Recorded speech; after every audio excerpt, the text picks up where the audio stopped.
It's possibly a little bit unfair to ask this question because you've only had 2 training sessions with Sam Allardyce, but can you give us some early indications of what the new man is like?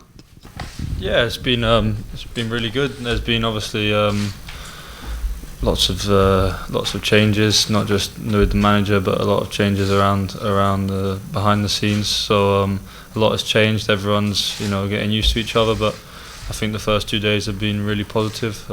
We've enjoyed training. Tomorrow will be actually the first time everyone's trained all together because there's been a couple of boys that are still on their second day recovery after a game. So looking forward to tomorrow. But the first 2 days have been really good. Roy Hodgson gave you your England debut less than a year ago. Now that Sam Allardyce has come in, do you feel you're almost having to start again? Yeah, you don't wipe away the history, but obviously I think it's a fresh start for everyone. For me as well, I guess. As a new manager, so he's going to have different opinions, different views. It's a new start for everyone, and everyone's going to have to prove themselves again, and I'm no exception. We've obviously learned in the last 24 hours that Wayne Rooney continues as England captain, but you were also mentioned as a potential captaincy candidate. I mean, how much of a boost was that for you, and is that something you'd like to try and aim for in the future? It's nice if people mention you in that way. It means you're doing something right. So that's obviously very nice. But I'm delighted that Wayne's still the captain because I think he's a fantastic captain, and me and the young guys like Dele, Stonesy, Ross when he was here in the summer. It was fantastic for us being with him. He talks to us all the time. Gives us little bits of advice here and there, and I think he's a fantastic captain. So hopefully one day if I do get the chance, I can have learned a lot of him and the way he's done it, and that would be great. Has this week in a sense been the start of the moving on process from Euro 2016? Yeah, I think so. It's the beginning of a new journey, towards the World Cup. So it's a blank piece of paper, and everyone's looking forward to that. We're looking forward to the World Cup now and trying to get there. So it's a new start, new process to get there, and everyone's looking forward to it. It is about looking forward at this stage, but I mean, you didn't feature in the second half against Iceland. But I mean, have you managed to figure out what happened that night? No, I don't think anyone could figure out what happened that day. Obviously it was it was a very bad day for everyone that was involved, and for the whole country, every football fan in England. So it was a very bad day, and one that we want to put behind us. So it'll be nice to play another game for England, and so that we can forget about that one. That one won't be our last game after this game on Sunday. So that'll be nice, and it's a fresh start. Those things in football happen, and it's gone now. So there's no point dwelling over it now. We just got to look forward. Yeah, absolutely agree. But I mean, can an experience like that make players stronger? Because you were a young squad. Do you feel long term that can help make you a better squad? What happened? I hope so. I hope it does. I think when you make mistakes and things don't go well, the best you can do is learn from them. You got to learn from all the negatives, and that was a big negative, and that's what you can do. That's the only thing you can do is learn from them, and if you don't learn from them, then you're a bit stupid. So, yeah. Slovakia, of course, are opponents that you faced at Euro 2016, but when you played them, they seemed intent on a draw because they knew that would be enough for them to qualify. This time, potentially, it's likely to be a different dynamic. They'll be at home. They'll be looking to come at you. Do you think that might make it for a different game and perhaps a more positive outcome for England? Yeah, I think so. I think it'll be a completely different game to the one you saw at the Euros.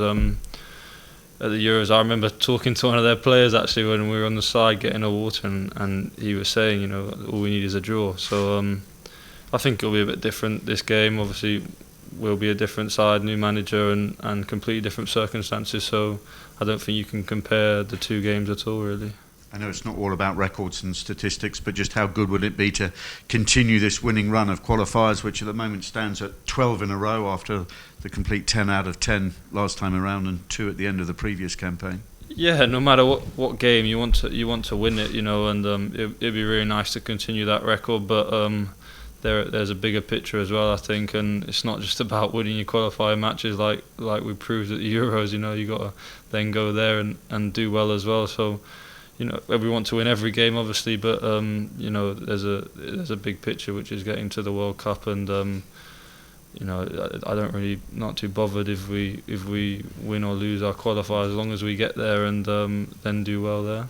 I mean, Sam Allardyce has a great reputation as a pragmatist and a man who can get the best out of his players. That would appear to be exactly the right ingredients that you'd need for success, not just in the qualifiers, but at the tournament once you get there.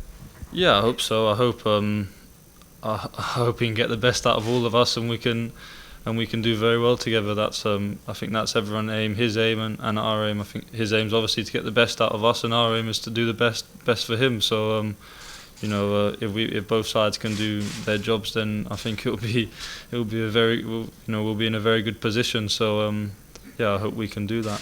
Just a couple more for me. Obviously, I know you've got training tomorrow, but will you be watching Deadline Day? Yeah, probably. I enjoy watching it, so yeah, it'll be fun. See what happens. And just one last one. I mean, you've seen Joe Hart obviously go off to Italy to try and start a new career at Torino, obviously wanting first team football to stay in the England setup. I mean, is that a reflection of just how important on a general level loan moves can be? Yeah, I think loan moves are big for all sorts of different reasons, for young players that are looking for first team experience, in Joe's case, so he can play week in, week out. You know, people have good loan experiences and bad loan experiences, and I hope Joe has a great one. You know, so you know, I think loan experiences are really good if the player gets what they need out of it. Yeah. Eric Foster from BBC, just picking up on the transfer window tomorrow, which is when this interview will actually go out from tomorrow morning. How do players perceive it? I mean, there's so much money now, isn't there? The clubs have got even more with new TV deals and what have you. How do you perceive the transfer window? Well, my opinion is it shouldn't be open now. To be honest, I don't think it should be open once the Premier League season begins. I think it's unfair on all the managers and the players. You know, so I don't believe it should be open now. But I guess it's good entertainment for everyone.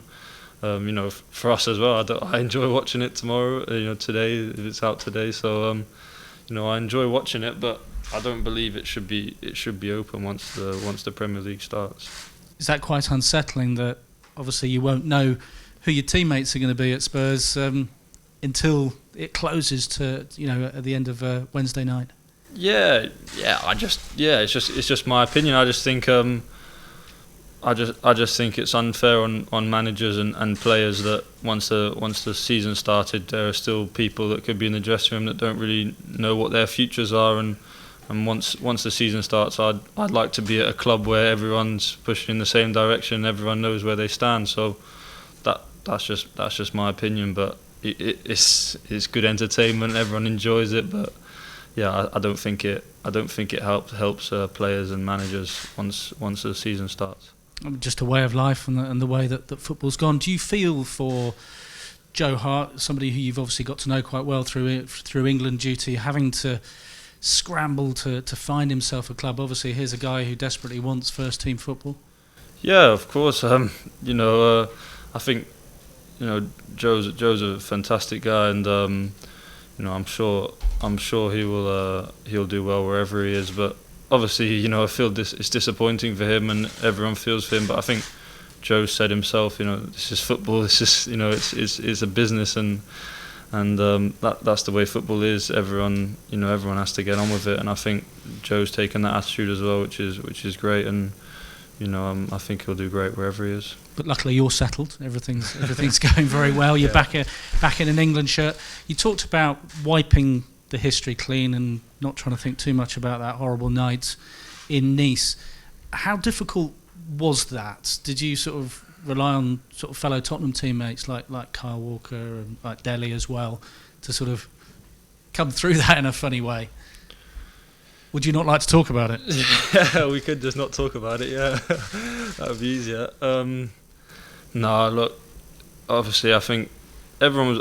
I was very disappointed with how it went, because I think as a group behind the scenes at the Euros, there was a fantastic atmosphere within the players, and you might not have seen that, but there was a great atmosphere. Everyone was feeling very positive. I was positive. Everyone was really. So that's what made it even more disappointed for me was that there was such a good atmosphere around the camp, and that we couldn't transform that into wins on the pitch. That was for me the most disappointing thing. But obviously, mainly the group's the same. The atmosphere's carried on through to this, so we can keep that going and just change the results. Then we'll be doing very well. Finally, you talked about the bigger picture. It's not about winning 10 out of 10 in qualifying. It's being battle ready in Russia in 2018. How do you think you can do something a little bit differently? That it's another easy qualifying group. They usually seem to be. What can be done differently?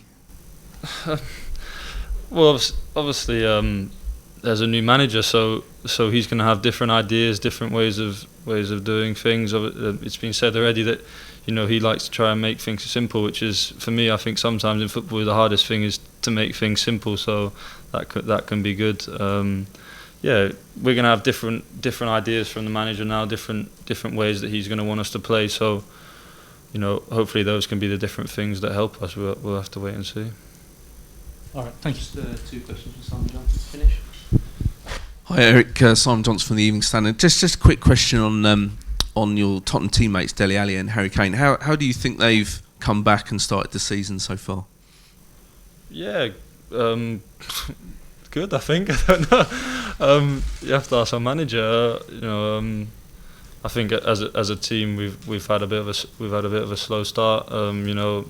It's not been easy for us because we had less time off on holiday, and then we've come back, had a shorter pre-season. So I think after this international break we would have had hopefully 3 or 4 games played. So then everyone will be feeling a lot better going into the rest of the season. But I think they've done fine so far. The only reason I'm asking is obviously everyone judges them by very high standards in terms of goals and assists, and yet they haven't got off the mark yet. This is no sign that they're tired from the summer, or there's no hangover from the summer as far as you're concerned. No, I don't think so. I think we've only played 3 games, so I think there's plenty of time for them to score lots of goals and get lots of assists. And Harry showed last season, didn't he? He got off to a slow start and ended up being sort of right at the top of the goal scoring chart. Yeah, he got off to a slow start and then he won the Golden Boot. So I don't think anyone needs to be too worried about him now. Thank you very much, everyone. Thank you. Cheers. Thank you.